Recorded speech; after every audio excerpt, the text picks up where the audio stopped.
मुनित्रयं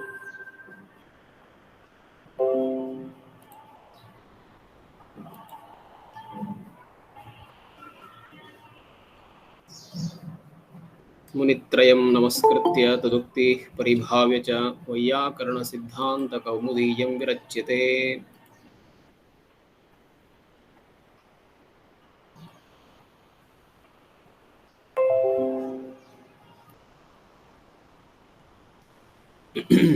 एकवारं प्राक्तनसूत्राणि पठामि।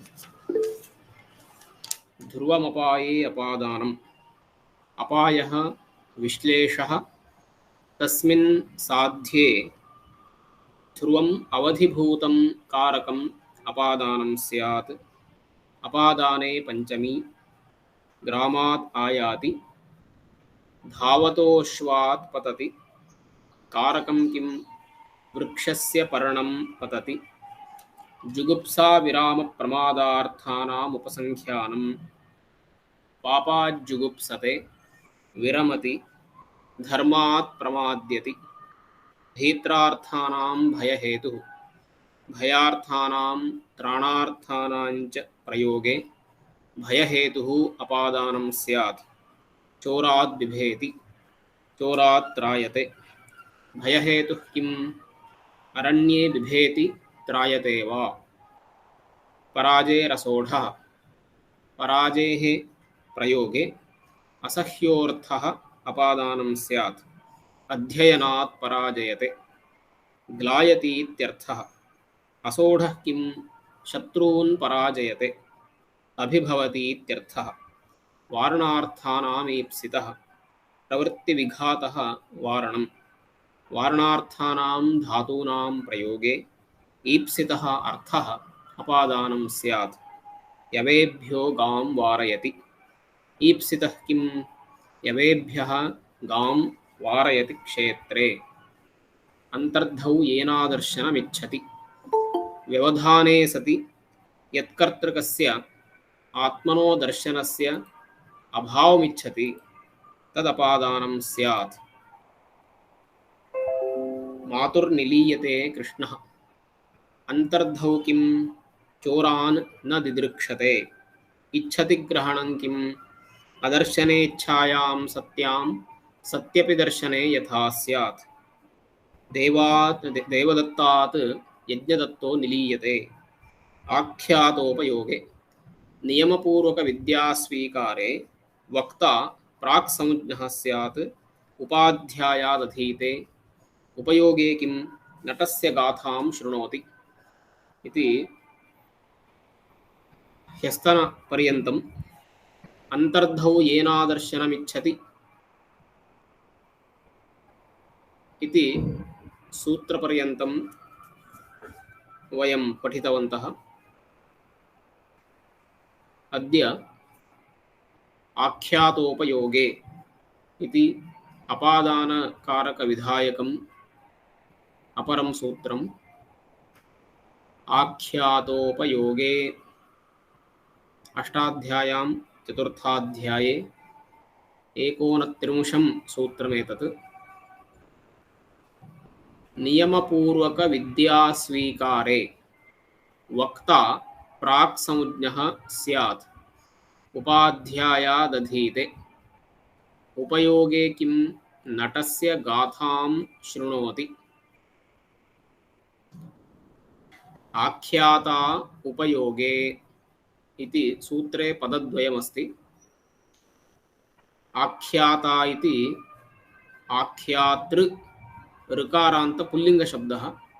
आख्याता आख्यातारौ आख्यातारः कर्ता कर्तारौ कर्तारः इति चलति। उपयोगः इति अकारान्त पुल्लिङ्गः सप्तमी एकवचनम्। उपयोगः इत्युक्ते नियमेन विद्यास्वीकारः इत्यर्थः। नियमपूर्वकविद्यास्वीकारे वक्ता आख्याता इत्युक्ते उपदेष्टा वक्ता इत्यर्थः। अध्यापयिता बोधयिता वक्ता इति। सः प्राक्संज्ञः स्यात्। प्राक्संज्ञः इत्युक्ते पूर्वं या संज्ञा उक्ता सा संज्ञा भवति। का संज्ञा उक्ता अपादानसंज्ञा उक्ता। अतः प्राक्संज्ञा इत्युक्ते अपादानसंज्ञा भवति इत्यर्थः। नाम नियमपूर्वकविद्याग्रहणं यत्र वर्तते तत्र यः बोधयिता वर्तते, अध्यापयिता वर्तते, वक्ता वर्तते, तस्य अपादानसंज्ञा भवति। नियमपूर्वकविद्याग्रहणम्, इदानीं भवन्तः सर्वेपि नियमपूर्वकविद्याग्रहणं कुर्वन्तः सन्ति। नाम कश्चन समयः निर्दिष्टः, कश्चन अवधिः निर्दिष्टः, कश्चन विश्वविद्यालयः निर्दिष्टः, एवं नियमानुसारं विश्वविद्यालयस्य नियमानुसारं भवन्तः निर्दिष्टे काले, निर्दिष्टे समये, निर्दिष्टावधौ पठन्तः सन्ति इति नियमपूर्वकविद्यास्वीकारः अत्र वर्तते। तत्र वक्ता, उदाहरणार्थं सद्यः अहं वक्ता, बोधयिता यः वर्तते तस्य अपादानसंज्ञा भवति इति। अत्र आख्याता इति संज्ञिवाचकं पदम्, अपादानम् इति अस्मिन् प्रकरणे संज्ञा अस्ति एव, अतः आख्यातुः संज्ञिवाचकपदस्य अपादानसंज्ञा भवति। उदाहरणम् उपाध्यायादधीते इति दत्तम्। छात्रः उपाध्यायात् अधीते। अत्र छात्रः उपाध्यायस्य समीपं नियमपूर्वकविद्याग्रहणं करोति। नियमेन निर्दिष्टकाले अध्यापकस्य सविधे उपविश्य पठति। अतः नियमपूर्वकविद्यास्वीकारः अत्र वर्तते। तदा एव अनेन सूत्रेण यः वक्ता वर्तते अत्र उपाध्यायः, तस्य अपादानसंज्ञा भवति। अपादाने पंचमी, अतः उपाध्यायात्। छात्रः शिक्षकात् अधीते। एवं बहूनि उदाहरणानि वयं वक्तुं शक्नुमः। केवलम् एतत् विशिष्य अस्मिन् सूत्रविषये अवगन्तव्यं नियमपूर्वकविद्यास्वीकारः इति आवश्यकम्। नाम कथञ्चित् कुत्रचित् मार्गे वा अथवा अन्यस्मिन् सन्दर्भे वा अनौपचारिकरूपेण यदि ज्ञानं सम्पाद्यते, किञ्चित् अधीयते, तादृशसन्दर्भे अनेन सूत्रेण अपादानसंज्ञा न भवति। नियमपूर्वकविद्यास्वीकारः एव भवेत्। उपयोगः इत्युक्ते नियमपूर्वकविद्यास्वीकारः इति तात्पर्यम्। उपयोगः इत्युक्ते अहम् अस्य पदार्थस्य उपयोगं करोमि इति व्यवहारे उपयोगशब्दस्य सामान्यः यः अर्थः अस्ति सः अर्थः अत्र नास्ति। व्याकरणशास्त्रे अस्मिन् सूत्रे उपयोगः इत्युक्ते नियमपूर्वकविद्याग्रहणम् इत्यर्थः। तादृश अर्थः यदि वाक्येन भासते तर्हि उपाध्याय शब्दस्य प्रकृते अपादानसंज्ञा भवति। अधीते नाम कस्मिन्नपि समये कुतश्चिदपि अधीते इति न अर्थः। नियमपूर्वकं सः अध्यापकस्य सकाशात् अध्ययनं करोति इत्यर्थः। तदा एव अनेन सूत्रेण यः वक्ता वर्तते, बोधयिता वर्तते, तस्य अपादानसंज्ञा भवति। अपादाने पंचमी। प्रकृतवाक्ये छात्रः कक्षायाम् उपविश्य अध्यापकस्य सविधे उपविश्य विद्याग्रहणं करोति, अध्ययनं करोति। तादृशसन्दर्भे उपाध्यायात् अधीते। गुरुकुले भवतु, आश्रमे भवतु, विश्वविद्यालये भवतु, विद्यालये भवतु, कुत्रापि वा कश्चन नियमः भवति, अस्मिन् समये इयं कक्षा भवति इति। केवलं विश्वविद्यालये भवति चेदेव नियमपूर्वकविद्याग्रहणम् इति नास्ति। निश्चितसमये निश्चित अध्यापकः निश्चितछात्रः यदि अध्ययनं करोति सः अपि नियमः एव, कश्चन परिकल्पितः नियमः एव। कदापि समयः एव नास्ति, कदापि अध्ययनं करोति, अध्यापकस्य सकाशात् वा अन्यस्य सकाशात् वा यदि अध्ययनं करोति तदा नास्ति। कश्चन नियमः परिकल्पितः भवति, तदा एव अनेन सूत्रेण आख्यातुः कृते अपादानसंज्ञा भवति, अपादाने पञ्चमी। एतत् विशिष्य अस्मिन् सूत्रे अस्माभिः अवगन्तव्यम्। तत्र वयं प्राचीनकाले आधुनिककाले च विद्याग्रहणस्य पद्धतिं नियमं च अवगन्तुं शक्नुमः। तत्र उपरितनचित्रद्वये प्राचीनकाले कथं विद्याग्रहणं नियमपूर्वकमेव भवति स्म। वृक्षस्य अधः गुरुः शिष्याः उपविश्य प्राकृतिके वातावरणे अध्ययनं कुर्वन्ति स्म। आधुनिके काले कक्षायाः अन्तः परिकल्पिते प्रकोष्ठे उपविश्य अथवा स्थित्वा अध्यापकः बोधयति, उपविश्य वा बोधयति। तर्हि साम्प्रतिके काले आधुनिकशिक्षापद्धत्या एवं रूपेण अस्माभिः नियमपूर्वकमेव विद्याग्रहणं क्रियते। अतः एतत् आधुनिकं प्राचीनम् इति चित्रद्वयं प्रदर्शितम्। उभयत्रापि शिष्याः छात्राः उपाध्यायात् अध्यापकात् अध्ययनं कुर्वन्तः सन्ति। एतत् भवन्तः अवगन्तुं शक्नुवन्ति। तत्र रामः विश्वामित्रात् अधीते, नियमपूर्वकमेव विद्याग्रहणं सः विश्वामित्रस्य आश्रमे स्थित्वा कृतवान्। अर्जुनः द्रोणाचार्यात् शिक्षते, नाम विद्याग्रहणं करोति इत्यर्थः। छात्रः शिक्षकात् पठति, छात्रः उपाध्यायात् आगमयति। आगमयति शब्दव्यापारं करोति, नाम अध्ययनं करोति, अवगमनं करोति इति एव तात्पर्यम्। आगमः इति शब्दः इति वर्तते, अतः आगमयति इत्युक्ते उपाध्यायात् अवगच्छति, विषयस्य अवगमनं करोति इति तात्पर्यम्।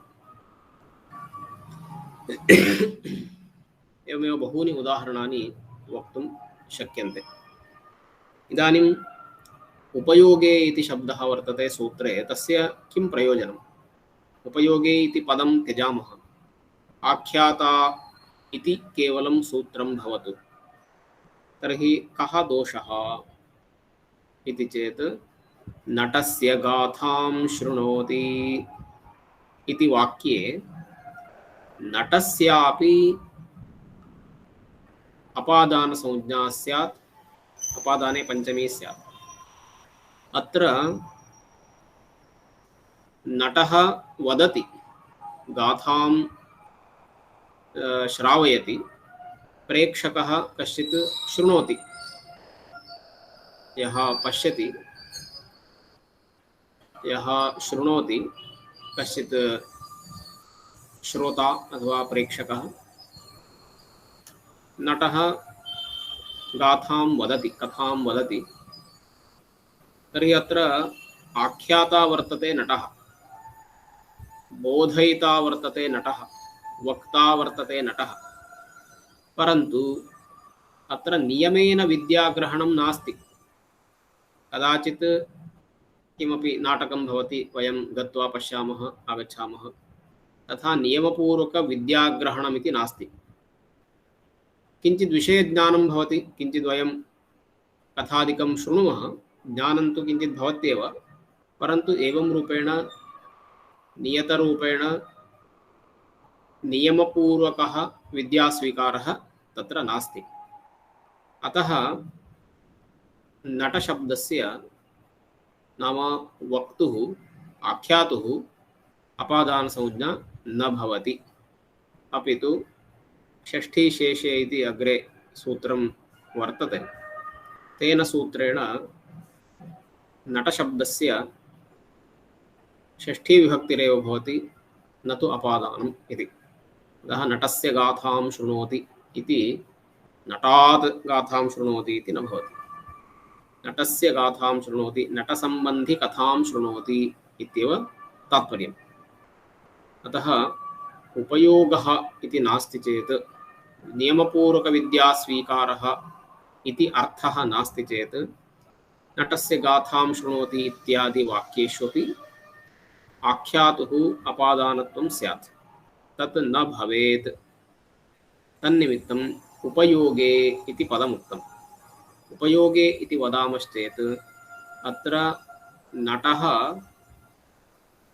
नियमपूर्वकविद्याग्रहणे बोधकः नास्ति। नाम नियमपूर्वकविद्यास्वीकारः इति अर्थः अस्मिन् वाक्ये नास्ति। अतः नटशब्दस्य नाम आख्यातुः अपादानसंज्ञा न भवति इति तात्पर्यम्। अतः उपयोगे इति पदम् आवश्यकम्। अन्यथा अध्यापकात् अधीते उपाध्यायात् अधीते इतिवत् नटात् गाथां शृणोति इति वाक्यं स्यात्, तद् वाक्यं तादृशं न भवेत्। तन्निमित्तं तत्र उपयोगे इति वक्तव्यम्। उपयोगे इति अस्ति चेत् अत्र नियमपूर्वकविद्यास्वीकारः इति अर्थः वाक्येन न भासते, तादृशः अर्थः अत्र नास्ति। अतः आख्यातुः नटस्य अपादानसंज्ञा न भवति इति तात्पर्यम्। एवञ्च आख्यातोपयोगे इति सूत्रे विषयद्वयं मुख्यतया वर्तते। एकं तु नियमपूर्वकविद्यास्वीकारः इति अर्थः वाक्येन भासेत, एवं आख्याता भवेत्, वक्ता भवेत्, तदा अनेन सूत्रेण आख्यातुः बोधयितुः अपादानसंज्ञा भवति इति तात्पर्यम्। कापि जिज्ञासा अस्ति चेत् प्रष्टुमर्हन्ति। एतत् सूत्रं समाप्तमस्ति। उपयोगे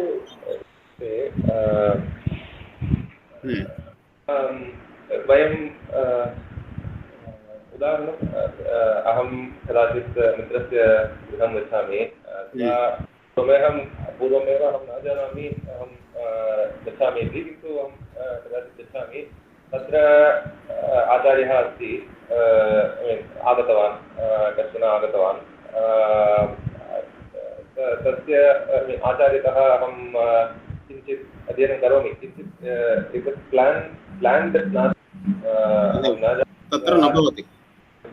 तत्र वयं कथं अध्यापकस्य सकाशात् अधीये इत्येव।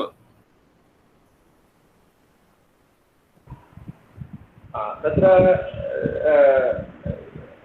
अध्यापकः इत्युक्ते अपादानमेव भवति। नियमपूर्वकविद्यास्वीकारः अस्ति चेत् अपादानत्वं भवति। अत्र नाम पूर्वयोजना नास्ति, विदौट् प्लानिङ्ग् तत्र अध्ययनम् अध्यापनं भवति चेत् तत्र नटस्य गाथां शृणोति इतिवत् अध्यापकस्य अध्यापनं शृणोति अथवा अध्यापकस्य सकाशात् अध्ययनं करोति, एवमेव तत्र वाक्यं वक्तव्यम्। अपादानरहितं, पञ्चमीरहितं वाक्यं तत्र भवति। नियमपूर्वकविद्याग्रहणमस्ति चेदेव अनेन सूत्रेण अपादानत्वं भवति।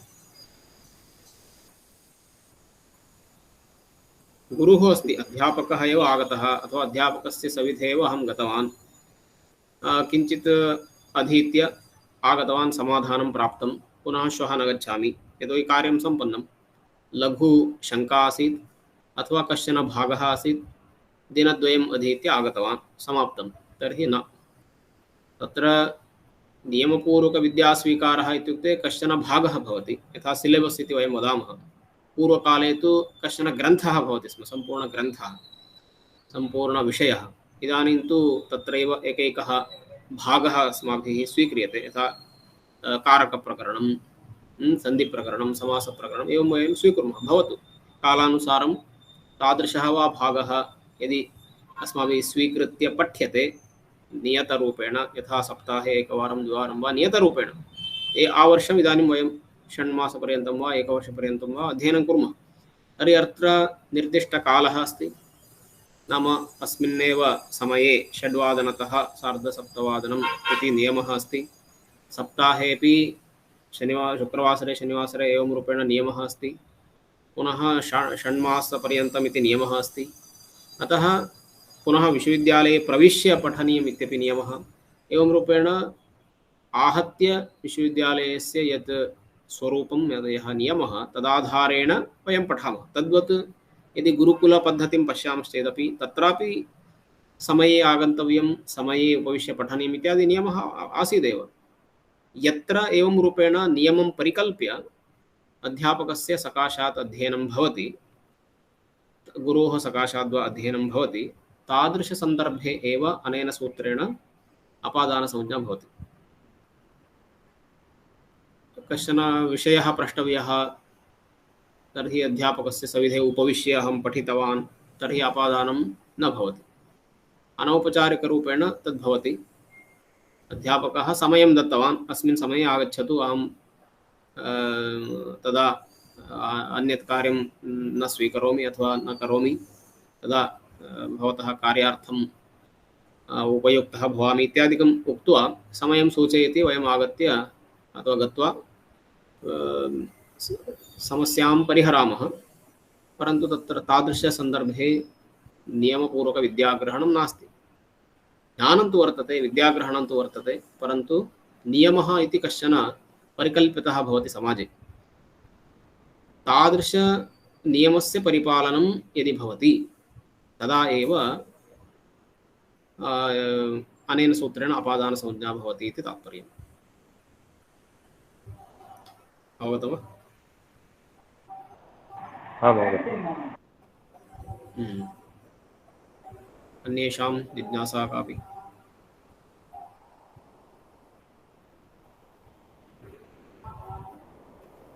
अस्तु,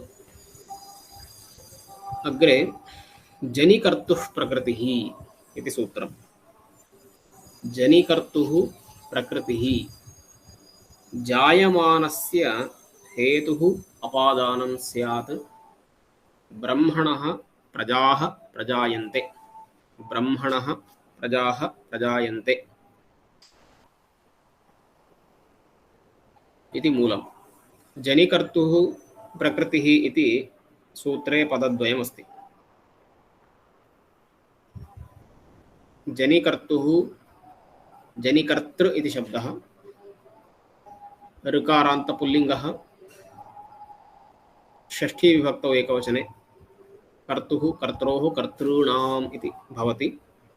प्रकृतिः इति इकारान्तस्त्रीलिङ्गशब्दः मतिशब्दवत् चलति। प्रकृतिः प्रकृति प्रकृतयः इति। प्रकृतिः इति अत्र संज्ञिवाचकं पदम्, अपादानम् इति संज्ञावाचकं पदम् अनुवर्तते एव, कारकम् इत्यपि अनुवर्तते।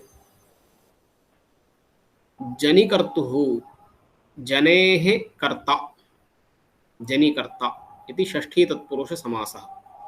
जनेः कर्ता जनिकर्ता। जनिः इत्युक्ते किं? जनिः इत्युक्ते उत्पत्तिः, उद्भवः।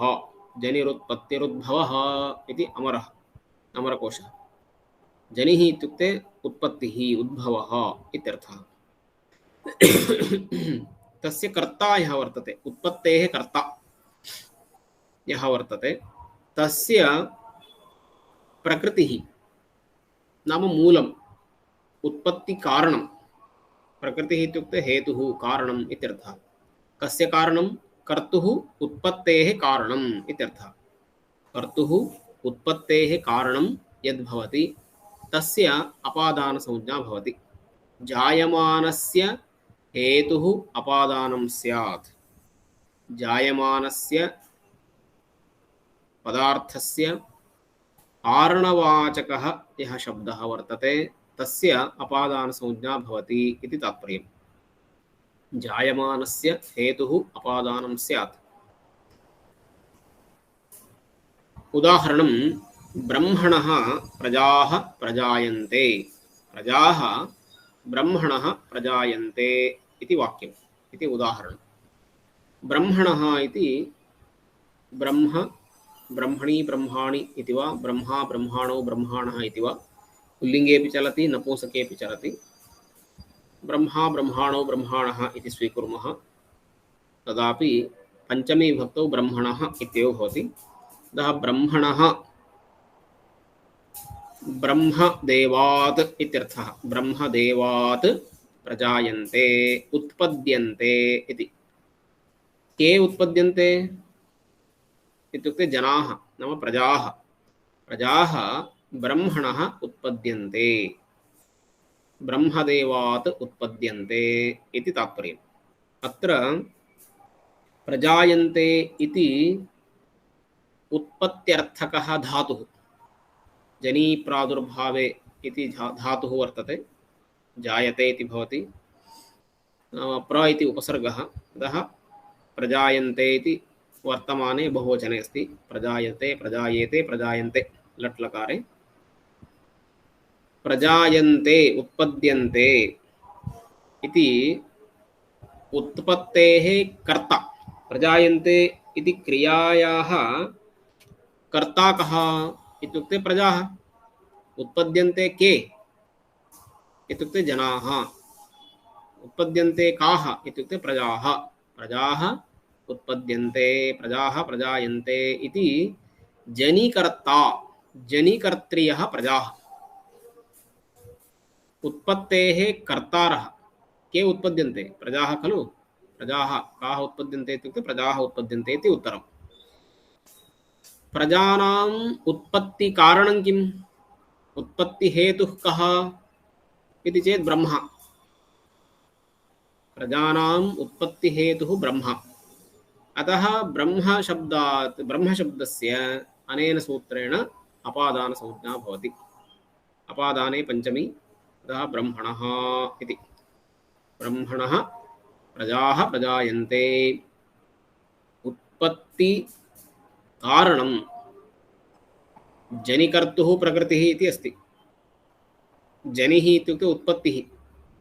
अत्र उत्पत्तिक्रियायाः कर्त्र्यः प्रजाः। जनिकर्तुः इत्युक्ते प्रजानाम् उत्पत्तिकारणं किं? प्रकृतिः का इत्युक्ते ब्रह्म। ब्रह्म इति प्रजानाम् उत्पत्तिहेतुः नाम प्रजानां प्रकृतिः, प्रजानां मूलं। तर्हि हेतुवाचकात् पञ्चमी भवति अपादानत्वे। अतः प्रजाः ब्रह्मणः प्रजायन्ते। उत्पत्ति कारणस्य, उत्पत्तिकर्तुः कारणभूतस्य पदार्थस्य अनेन सूत्रेण अपादानसंज्ञा भवति। अपादाने पञ्चमी भवति इति तात्पर्यम्।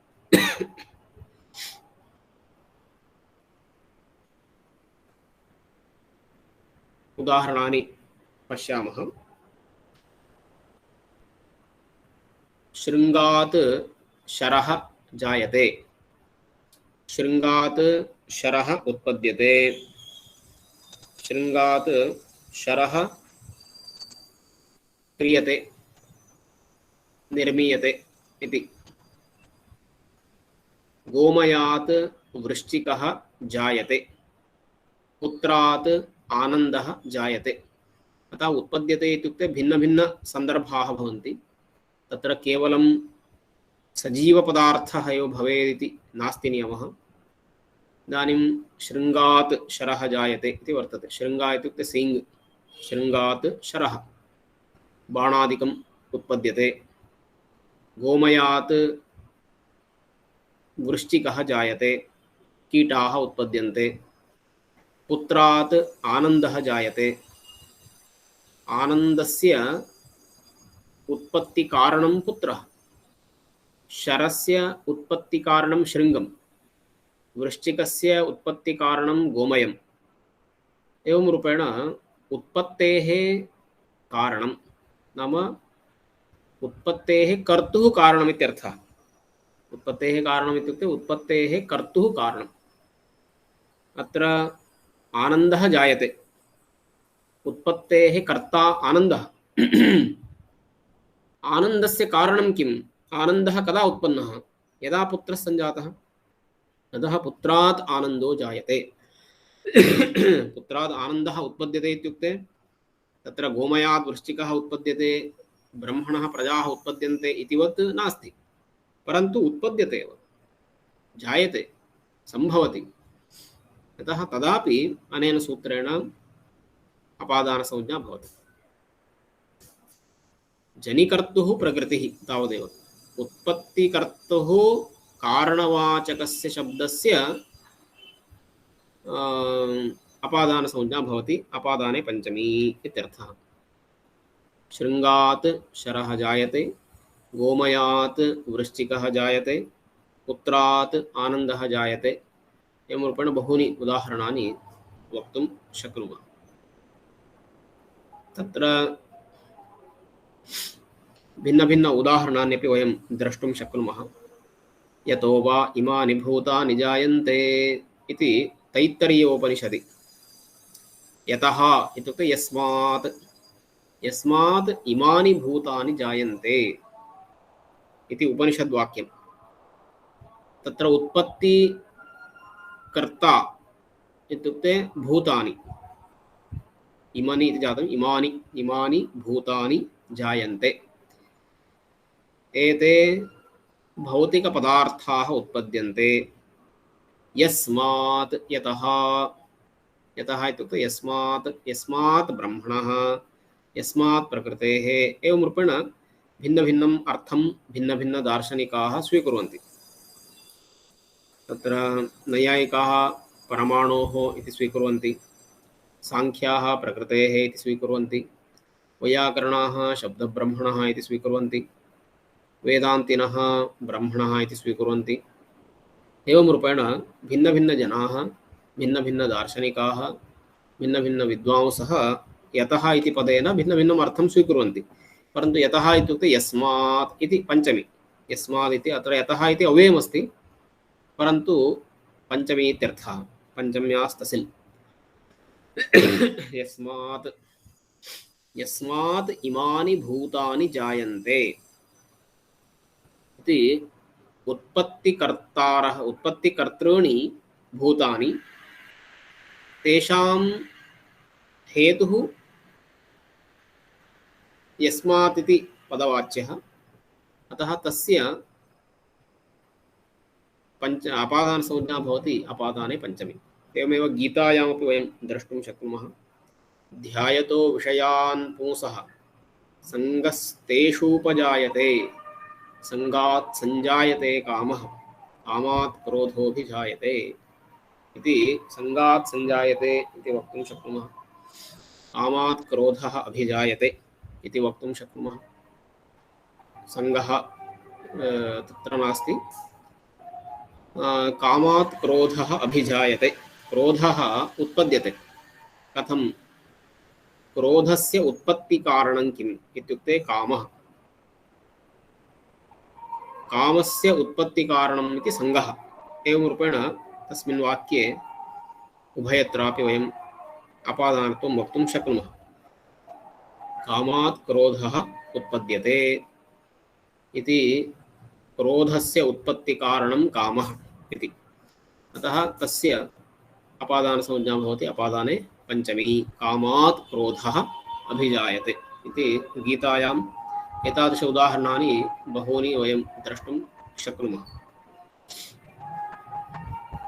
अतः जनिकर्तुः प्रकृतिः इति सूत्रं जायमानस्य हेतुः, जायमानस्य पदार्थस्य कारणं यद्वर्तते तस्य अपादानसंज्ञा भवति अपादाने पंचमी इति।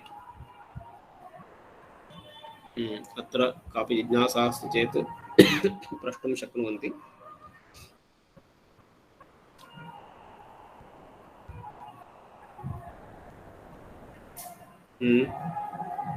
सर्वैः अवगतं वा? जनिकर्तुः प्रकृतिः इति सूत्रम्। अनन्तरं भुवः प्रभवः इति सूत्रम्। भुवः प्रभवः, भवनं भूः, भूकर्तुः प्रभवस्तथा हिमवतो गंगा प्रभवति इति मूलं। भुवः प्रभवः इति पदद्वयं वर्तते अस्मिन् सूत्रे। भुवः इत्युक्ते भूधातोः, प्रभवः प्रभवः प्रभवति इति प्रभवः प्रथमं प्रकाशते अस्मिन् इति। प्रभवः इत्युक्ते अस्मिन् प्रथमं प्रकाशते, प्रथमवारम् अस्मिन् प्रदेशे प्रकाशते इति अर्थे प्रभवः इति शब्दः वर्तते। नाम प्रथमवारं प्रकाशनस्थानं, प्रथमवारं यस्मिन् प्रदेशे यस्मिन् स्थाने यत् प्रकाशितं भवति तत् स्थानं प्रभवः भवति। प्रभवः इत्युक्ते उत्पत्तिः इति नास्ति, सामान्यः अर्थः नास्ति अत्र। प्रभवः इत्युक्ते प्रथमप्रकाशनस्थानम् इत्यर्थः। उदाहरणं पश्यामश्चेत् ज्ञायते। अत्र जनिकर्तुः इति सूत्रात् कर्तुः इति अनुवर्तते। कारकम् इति अधिकारः अस्त्येव, अपादानम् इत्यपि अस्मिन् सूत्रे अनुवर्तते। प्रभवः इति संज्ञिवाचकं पदम्, अपादानम् इति संज्ञावाचकं पदम्।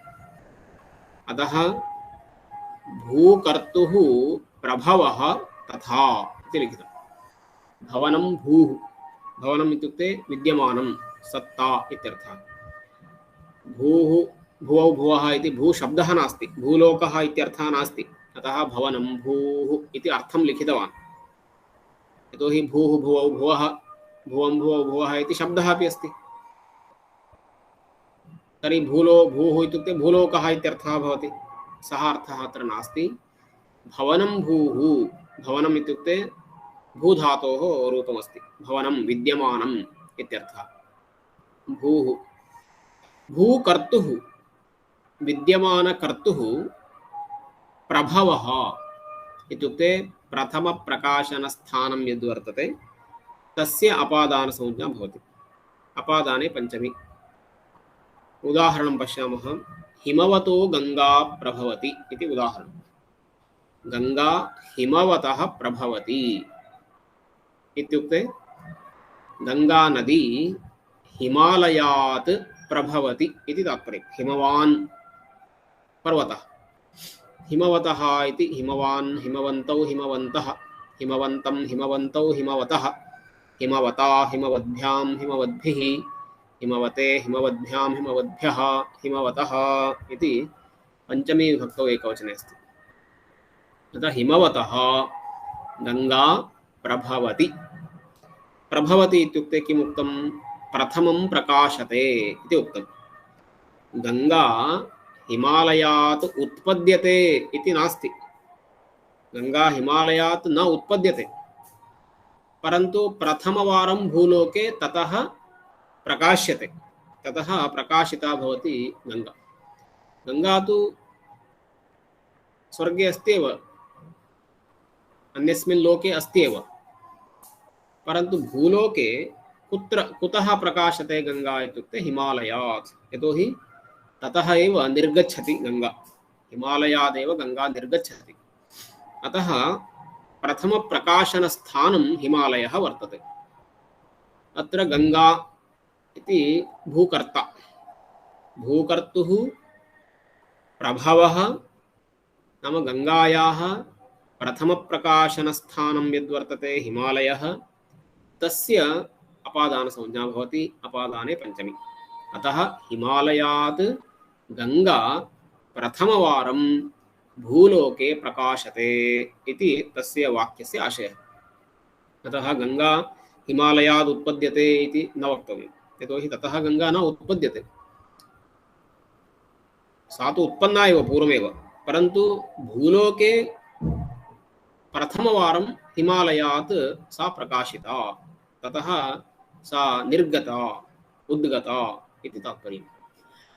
अतः गंगा हिमालयात् उत्पद्यते इति न वक्तव्यं, गंगा हिमालयात् प्रभवति इति वक्तव्यं। नाम प्रथमवारं ततः प्रकाशते इति। अन्यथा ततः उत्पद्यते इति चेत् तर्हि गंगा पूर्वं नासीत् वा इति प्रश्नः भवति। गंगा तु पूर्वमारभ्य अस्ति एव। भगीरथप्रयासेन सा भूमौ अवतीर्णा, भूलोकं प्रति आगता। अतः हिमालयात् गंगा प्रवहति इति तात्पर्यम्। नाम प्रथमवारं ततः प्रकाशते, प्रवहमाना गंगा प्रथमवारं भूलोके हिमालयात् प्रकाशिता भवति इति तात्पर्यम्।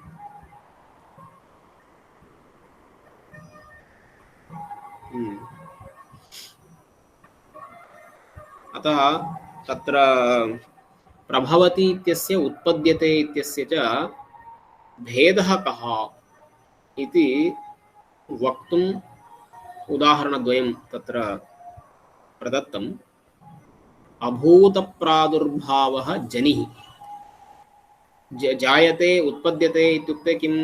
अभूतप्रादुर्भावः, पूर्वं नासीत्, इदानीं नवीनतया यदि उत्पन्नं तर्हि तस्य उत्पद्यते। यथा गोमयात् कीटः उत्पद्यते, कीटः पूर्वं नासीत्, इदानीम् उत्पन्नः, तदा तु गोमयात् कीटः उत्पद्यते इति। अन्यतः सिद्धस्य प्रथमम् उपलम्भः प्रभवः। प्रभवः इत्यस्य अन्यतः सिद्धस्य, नाम पूर्वमेव सा गंगा सिद्धा, पूर्वमेव उत्पन्ना वर्तते, परन्तु इदानीं प्रथमवारम् उपलभ्यते इति कृत्वा तत्र प्रभवः इति उच्यते। अतः जनिः इत्यस्य प्रभवः इत्यस्य उत्पत्तिः इत्यस्य प्रथमप्रकाशनस्थानम् इत्यस्य च वैलक्षण्यमस्ति इति अत्र भेदः दर्शितः। काश्मीरेभ्यः वितस्ता प्रभवति। वितस्ता इति काचित् नदी तत्र काश्मीरेभ्यः प्रभवति, नाम प्रथमवारं प्रकाशते इति। काश्मीरदेशात् या नदी प्रथमवारं प्रकाशते तस्य विषये, तस्याः विषये उक्तमस्ति। वितस्ता इति काचित् नदी। वितस्तां पश्य राजेन्द्र सर्वपापप्रमोचिनीं महर्षिभिश्चाध्युषितां शीततोयां सुनिर्मलामिति महाभारते सभापर्वणि कश्चन श्लोकः अस्ति।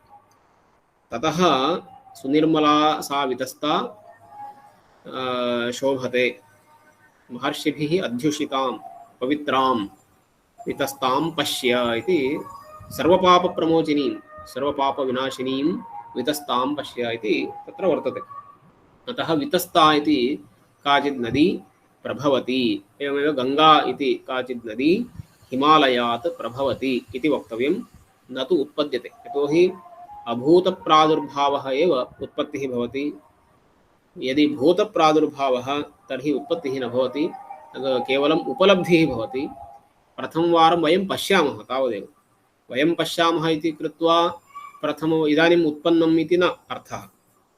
वयम् इदानीं दृष्टवन्तः, परन्तु सा तु उत्पन्ना एव, पूर्वमेव सा उत्पन्ना, सा पूर्वमेव सिद्धा। गंगा वितस्ता पूर्वमेव सिद्धा, परन्तु भूलोके इदानीम् अस्माभिः दृश्यते इति तात्पर्यम्। अतः उत्पद्यते इत्यस्य प्रभवः इत्यस्य च अर्थभेदः अस्ति इति तात्पर्यम्।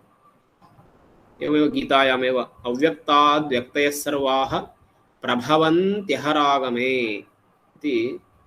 अव्यक्तात् प्रभवन्ति सर्वाः व्यक्तयः अव्यक्तात् प्रभवन्ति इति। तत्र सतः सज्जायते, असतः सज्जायते, एवं रूपेण भिन्न मतानि सन्ति। अव्यक्तपदार्थात् व्यक्तयः सर्वाः प्रभवन्ति, नाम प्रथमवारं प्रकाशन्ते इति। अव्यक्तात् व्यक्तयः कथम् इति चेत् तत्र व्यक्तयः इदानीं जाताः। व्यक्तिः, व्यक्तयः इत्युक्ते अभिव्यक्तिरूपेण इदानीं सर्वाः प्रभवन्ति, नाम दृश्यन्ते, प्रथमवारं तत्र प्रकाश्यन्ते। अव्यक्तात् यतोहि पदार्थः पूर्वम् अव्यक्तः, अनन्तरं व्यक्तः भवति। अतः व्यक्तयः सर्वाः अव्यक्तात् प्रभवन्ति, नाम प्रथमवारं ततः तत्र प्रकाशन्ते, अव्यक्तात् प्रकाश्यन्ते इति अर्थः। यथा हिमालयात् गंगा प्रथमवारं प्रकाश्यते, तद्वत् व्यक्तयः सर्वाः व्यक्तयः अव्यक्तात् प्रथमवारम् इदानीं प्रकाशिताः जाताः इति तत्र गीतायां द्रष्टुम् अर्हन्ति। अतः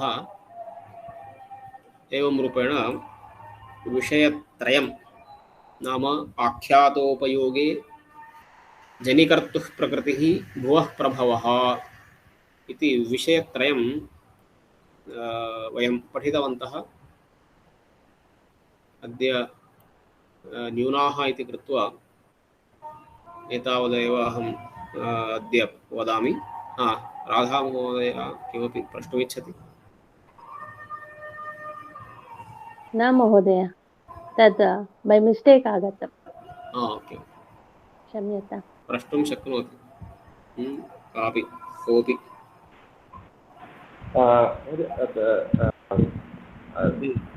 उपद्यते इति एकम् आसीत् स्लैड्। तद् दर्शनीयं वा? ओके, अवश्यम्। अर्थभेदविषये खलु? उत्पद्यते एकम् उदाहरणम् आसीत्, तत्र पञ्चमी एव आसीत्। केन सूत्रेण तत्र पञ्चमी? कुत्र?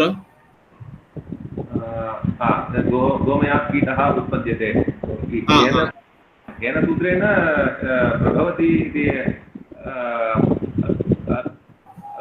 गोमयात् कीटः उत्पद्यते इति सूत्रे जनिकर्तुः प्रकृतिः इति सूत्रेण अपादानं भवति। काश्मीरेभ्यः वितस्ता प्रभवति इत्यत्र भुवः प्रभवः इति सूत्रेण अपादानं भवति। काश्मीरेभ्यः, काश्मीरशब्दस्य तत्र किमर्थं स्वीकृतवान् इत्युक्ते, इदानीं सामान्यतः अस्माकं वाक्ये व्यवहारः कथमस्ति? गंगा हिमालयात् उत्पन्ना इति वदामः खलु सामान्यतः व्यवहारे। तथा वयं चिन्तयामः, सामान्यतः गंगा हिमालयात् उत्पद्यते इति वयं चिन्तयामः, परन्तु तथा न वक्तव्यं। हिमालयात् गंगा प्रभवति इत्येव वक्तव्यं, प्रथमं प्रकाशते इत्येव वक्तव्यं।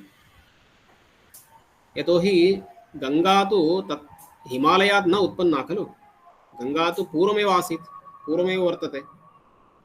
अतः उत्पत्तिः इत्यस्य प्रभवः इत्यस्य च अर्थभेदः अस्ति इति अत्र दर्शितवान्।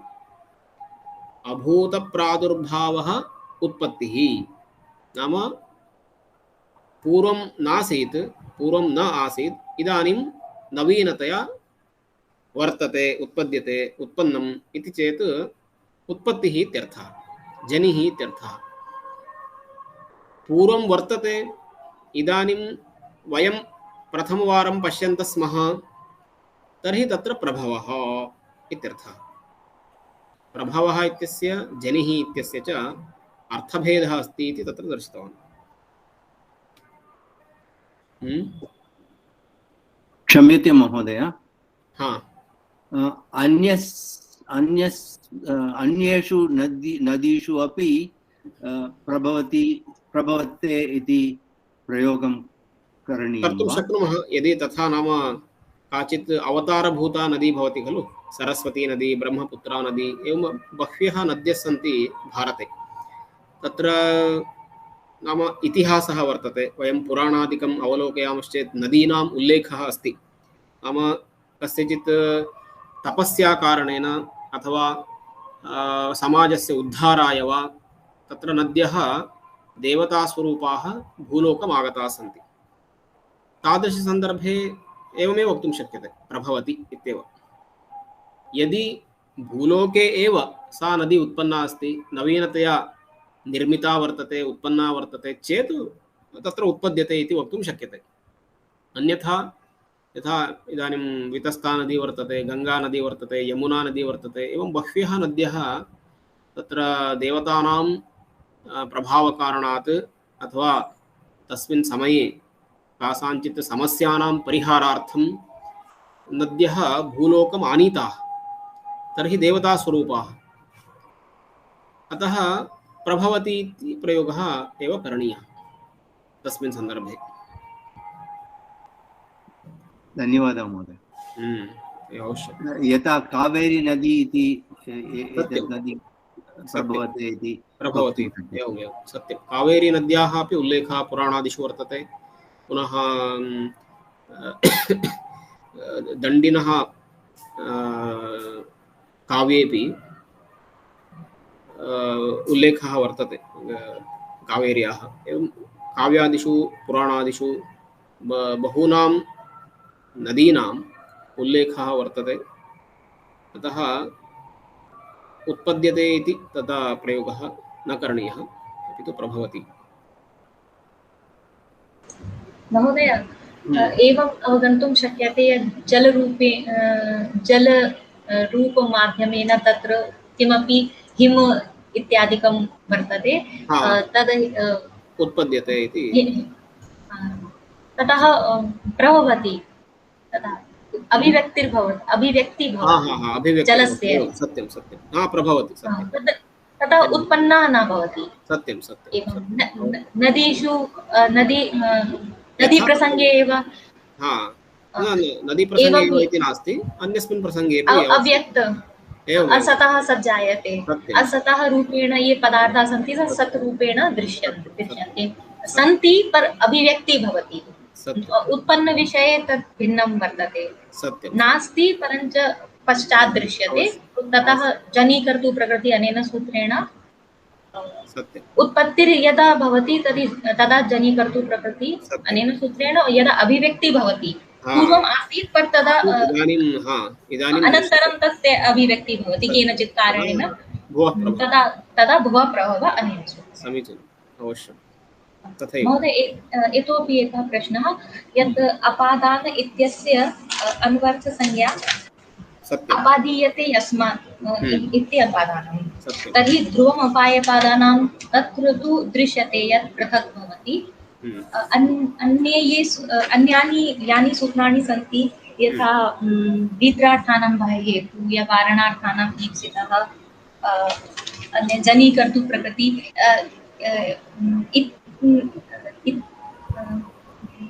इत्येतेषु सूत्रेषु अपि अपादानम् इत्यस्य अन्वर्थसंज्ञा सङ्गच्छते। सत्यम्। इदानीं ध्रुवोपाये अपादानम् इत्यत्र भौतिकम् अपादानम् अस्ति। वारणार्थानाम् ईप्सितः इत्यत्रापि भौतिकम् अपादानं, नाम कश्चन पदार्थः अस्माकं पुरतः अस्ति, पतति अथवा दृश्यते, परन्तु इदानीं उपयोगः नियमपूर्वकविद्याग्रहणमस्ति। तत्र ज्ञानं कथं दर्शयितुं शक्नुमः, विद्यां कथं दर्शयितुं शक्नुमः, छात्रं दर्शयितुं शक्नुमः, अध्यापकं दर्शयितुं शक्नुमः, परन्तु तत्र या क्रिया भवति तां क्रियां दर्शयितुं न शक्नुमः। अतः तत्र बौद्धिकम् अपादानं भवति। बौद्धिकम् अपादानं, भौतिकम् अपादानं, बौद्धिकम् अपादानम् इति विषयद्वयमस्ति। इदानीं ध्रुवोपाय अपादानम् इत्यत्र भौतिकम्, अत्र बौद्धिकं, नाम भवती एवं प्रश्नं पृष्टवती, तत्र बौद्धिकम् अपादानं भवति। नाम यत्र भौतिकं न शक्यते तत्र बौद्धिकम्। इदानीम् अहं मनसः देहलीं गत्वा आगच्छामि, मनसः अमेरिकां गत्वा आगच्छामि, भवति खलु? मनसः गच्छामि इति, मन से जाता हूँ, मन से आता हूँ, तर्हि तत्र बौद्धिकं। तत्र तु भौतिकं दर्शयितुं न शक्यते। सः मनसः कथं तत्र गतवान् आगतवान्, कथं गच्छति इति दर्शयितुं न शक्नोति। अतः तत्र बौद्धिकम् अपादानं भवति। अन्यथा यत्र यत्र भौतिकरूपेण न दृश्यते तत्र तत्र मानसिकरूपेण तत् अपादानं दृश्यते। अस्तु, धन्यवादः।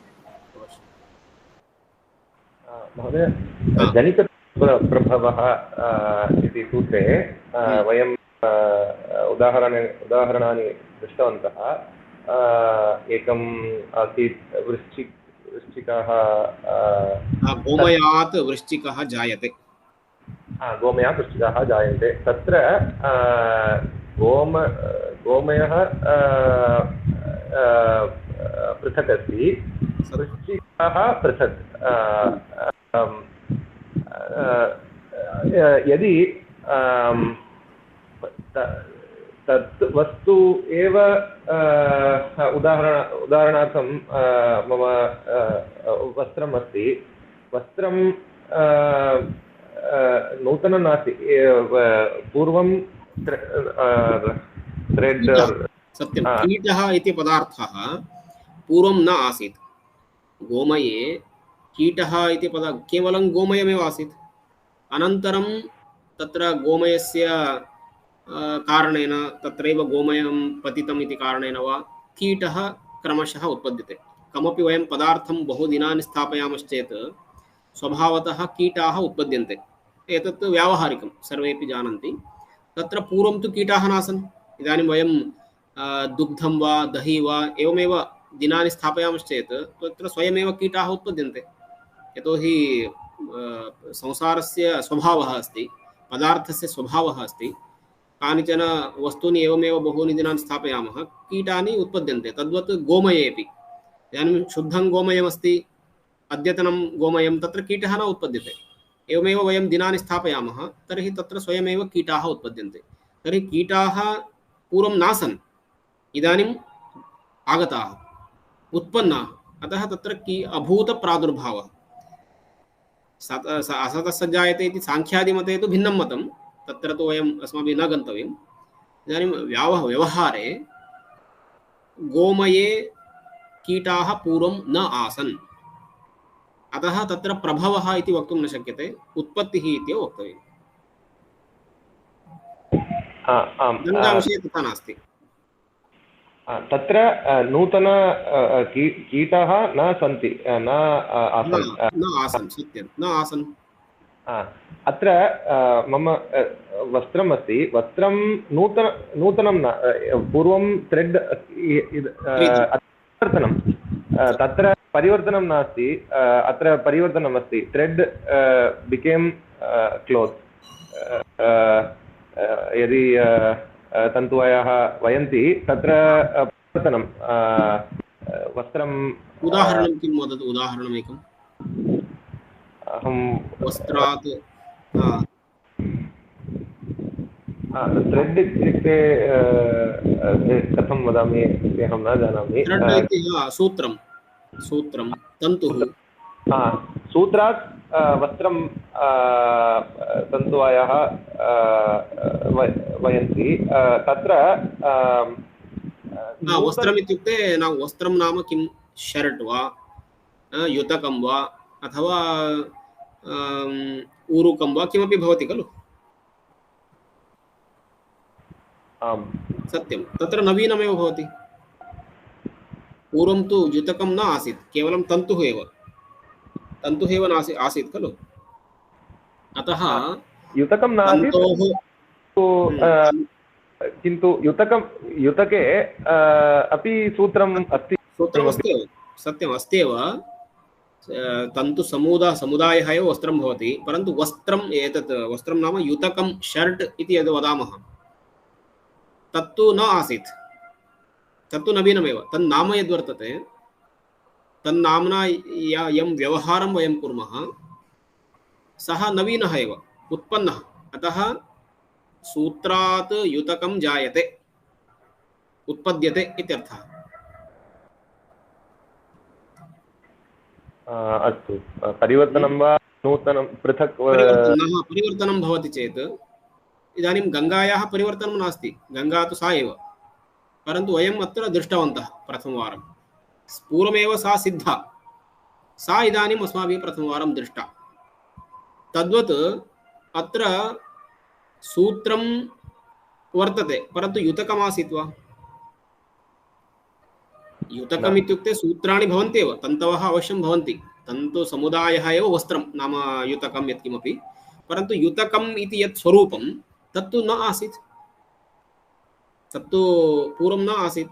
इदानीं तद् एवं वयनेन, स्टिचिङ्ग् करणेन तद् उत्पन्नम्, अतः उत्पन्नम् इति वक्तव्यं। मृत्तिकातः घटः उत्पद्यते, मृत्तिकायाः घटः उत्पद्यते, घटः जायते इत्येव प्रयोगः। तदेव स्वीकरोतु। मृत्तिकायाः नाम पंचमी, मृत्तिकायाः घटः उत्पद्यते। तद्वत् तन्तोः अथवा सूत्रात् युतकं जायते, युतकम् उत्पद्यते, समानम्। घटः इत्युक्ते मृत्तिकां विना घटः न भवति, परन्तु घटस्य उत्पत्तेः पूर्वं मृत्तिकायां घटः आसीत् वा? न। सक्तुनः रोटिका उत्पद्यते, रोटिका जायते।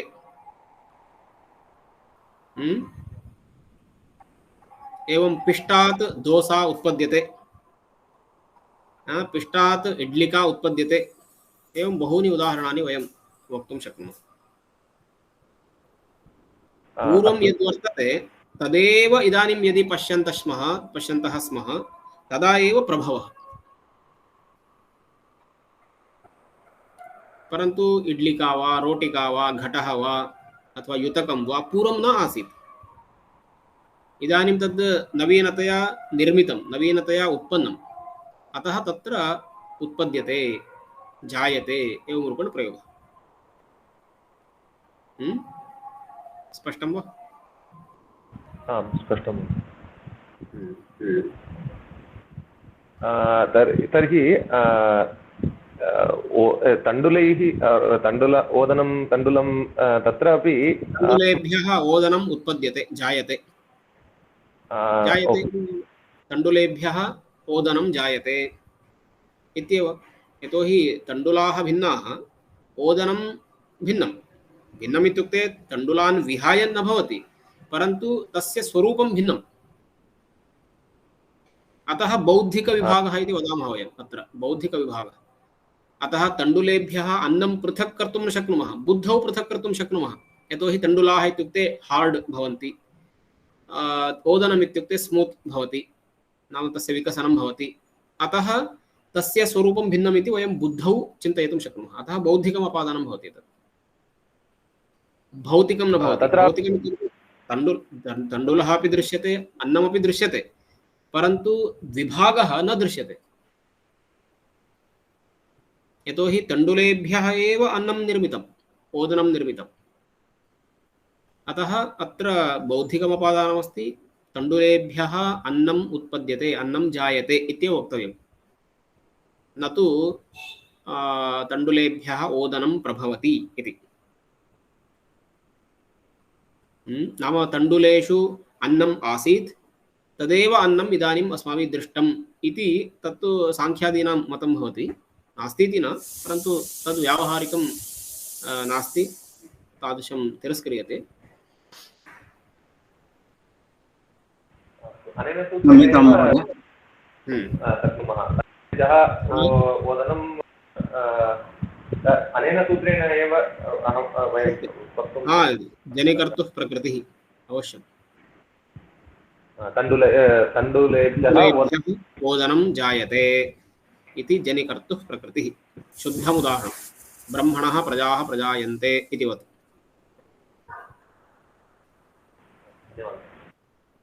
सम्यक्। रघुनाथ महोदय किमपि?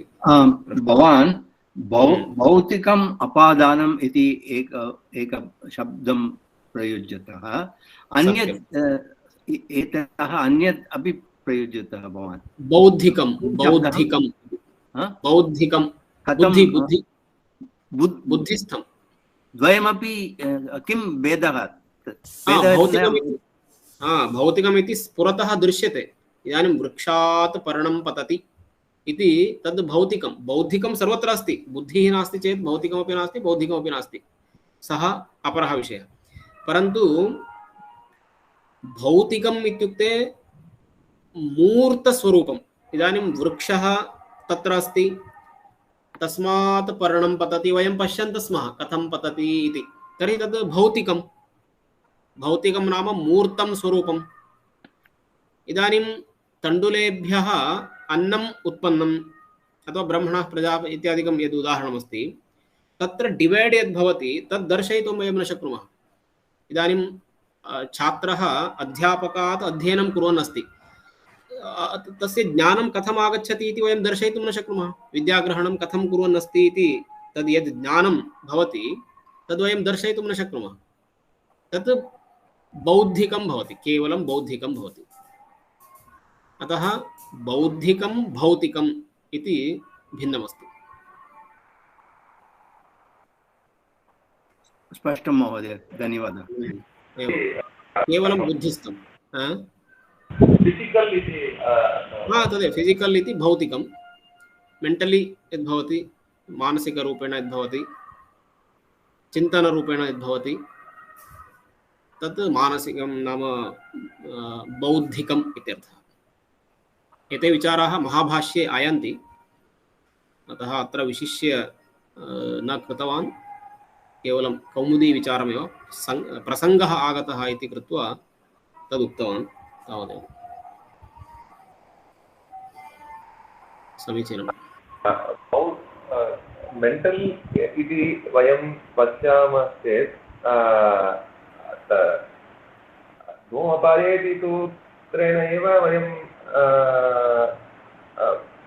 वार्तिका एकमासीत्, सत्यं सत्यं एव न तदेव महाभाष्ये एतं सर्वं विचारं कृत्वा केवलं ध्रुवपायपादानम् इत्येव पर्याप्तम्, अन्यानि सूत्राणि नावश्यकानि, केवलं ज्ञानवर्धकान्येव वस्तुतः नावश्यकानि इति उक्तं।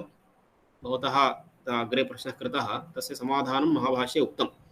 यतोहि बौद्धिकं भौतिकम् इति उभयमपि अपादानं स्वीकुर्मश्चेत् एकेन सूत्रेण पर्याप्तं। ध्रुवपायपादानम् इति एकेन सूत्रेण एव सर्वं साधयितुं शक्नुमः। अपादानप्रकरणे यद्यद् उक्तं तत् सर्वमपि साधयितुं शक्नुमः। अतः अन्यानि सूत्राणि नावश्यकानि इति उक्त्वा केवलं विस्तार नाम ज्ञानविस्तारः भवेत्, तन्निमित्तम् एतानि सूत्राणि पाणिनिना उक्तानि, तावदेव। नाम आख्यातोपयोगे इति वदामश्चेत् किञ्चित् नवीनं ज्ञानं प्राप्यते। केवलं ध्रुवपायपादानम् एकमेव सूत्रं भवति चेत् ज्ञानस्य विस्तारः कथं भवति, शब्दविस्तारः कथं भवति, न भवति। अतः ज्ञानविस्तारः शब्दविस्तारः भवेत्। तद्धेतोः पाणिनिना एतानि सूत्राणि रचितानि। पाणिनिः अवश्यं जानाति ध्रुवपायपादानम् इति एकं सूत्रं पर्याप्तं, परन्तु तावता ज्ञानसङ्कोचः भवति, ज्ञानविस्तारः न भवति। अतः अन्यानि सूत्राणि रचितानि।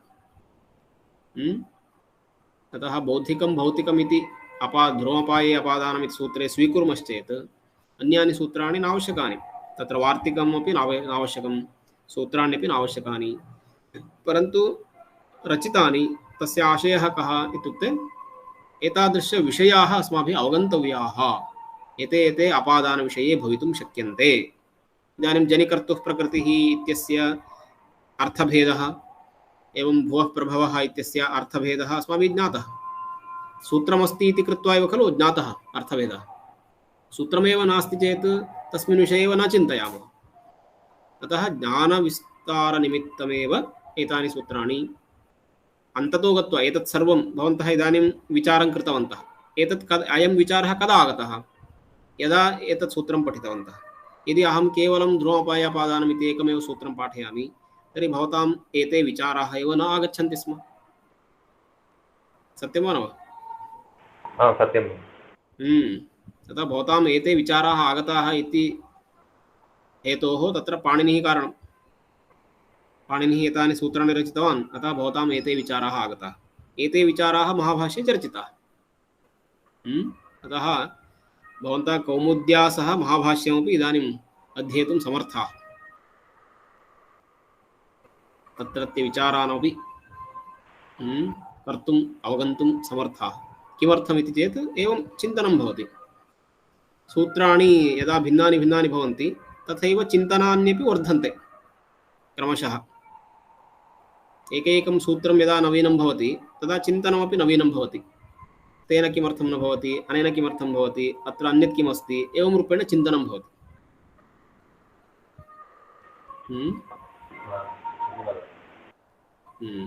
अवश्यम्। सम्यक्, उत्तमम्। एवमेव जिज्ञासां कुर्वन्ति चेत् बहु सम्यक्तया एनालिसिस् भवति, नाम तत्र सम्यक्तया सूत्रस्य सारः, सूत्रस्य अन्तः गभीरतया पाणिनिना किं विचिन्त्य सूत्रं रचितम् इति वयम् अवगन्तुं शक्नुमः।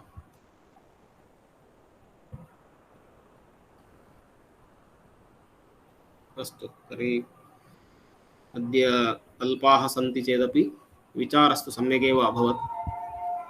अतः पुनः वयम् अग्रिमकक्षायां मिलामः। धन्यवादः महोदय। नमस्कारः। धन्यवादः महोदय।